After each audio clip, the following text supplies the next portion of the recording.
I've now got the fuel tank reattached to the Lincoln. I found that the bolts that are attached to the fuel tank to the frame actually is a threaded stud.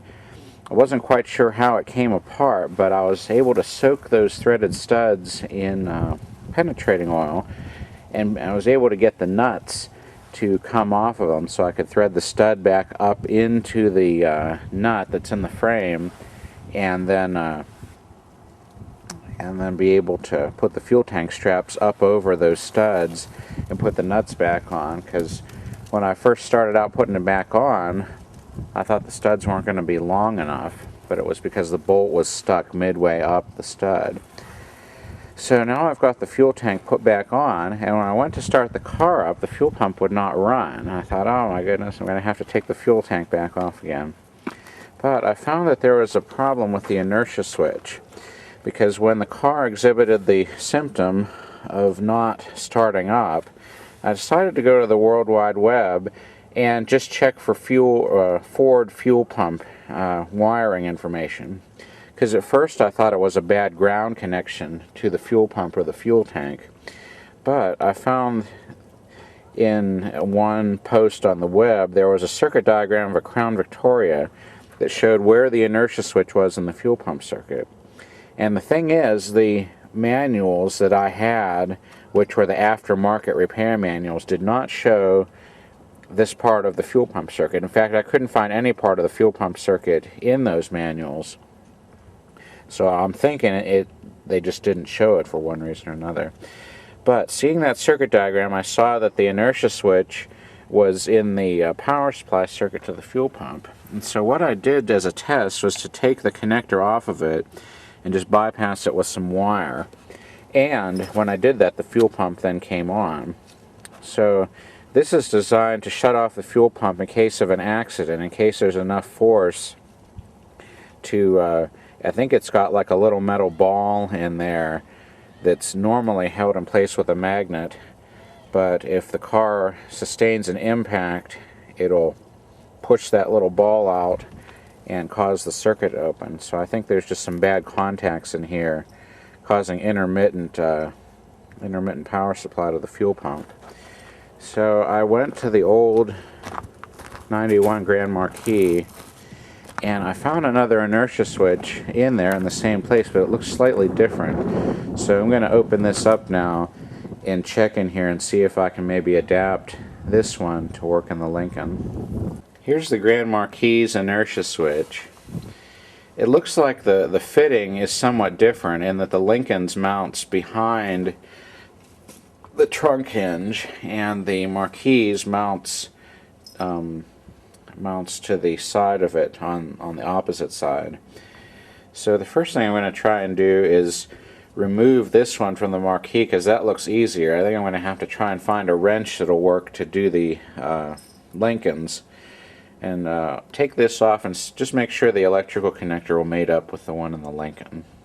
Now we've got the inertia switches removed. This one here is from the Lincoln, the bad one. Part number is E1AE9341A2B. This is the one salvaged from the Marquis, and it's E7AE9341AA. This is a mounting yoke that attaches the inertia switch to the bracket in the Lincoln. Took a 3/8 inch wrench to get the bolts off, and I think it'll fit mechanically, but the electrical connector does appear to be different. So I'm just going to take the electrical connector off of the one in the Marquis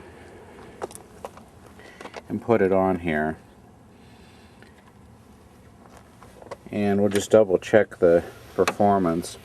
I'm not sure how much a new one of these would cost. I almost thought I saw one and it was $60 or something. So if I ever, getting this old Marquis running will be a lot more difficult to accomplish project than getting the Lincoln going. So I think I'll just swap it in there. I'll use solder the leads and use heat shrink tubing on them. So I'll go ahead and go ahead and bolt up the switch and then get the electrical connector installed. Now I have the connections made up, ready to solder. I always like to use 2 pieces of heat shrink tubing on a connection. One to go right over the new connection and another to go over that, just so that you have double thickness of insulation. So I'm going to now get the extension cord and get the soldering iron and the heat gun out here, and we'll solder the connections. I just made the mechanical connections here, and now we'll go ahead and solder them. Now the solder joints are made and the heat shrink tubing can be applied. Got the soldering iron set up here, and now I'll put on the heat shrink tubing. One thing I'm going to do before putting on the heat shrink tubing is to get a pair of needle nose and crimp any sharp edges down. That way they won't end up puncturing through the tubing. Now the heat shrink connections are made, and we can test to see that the car starts up. There's the new inertia switch installed.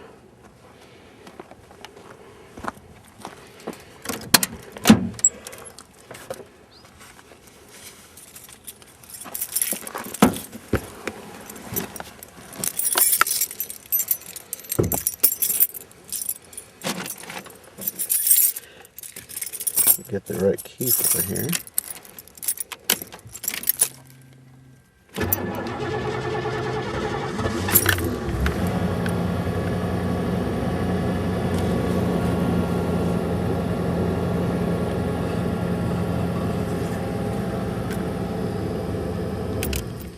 So that looks like a successful repair. I'm going to take the fuel pressure gauge off now, and we'll reattach these bolts on here and the bolt that bolts it to the tank, and I'll double check the tightness on the tank straps, and I think that this job will then be completed. I'm going to try driving the Lincoln now just a little bit. I think it's been several months since it was last driven, but hopefully that'll be the fix to the fuel problems here on the Lincoln.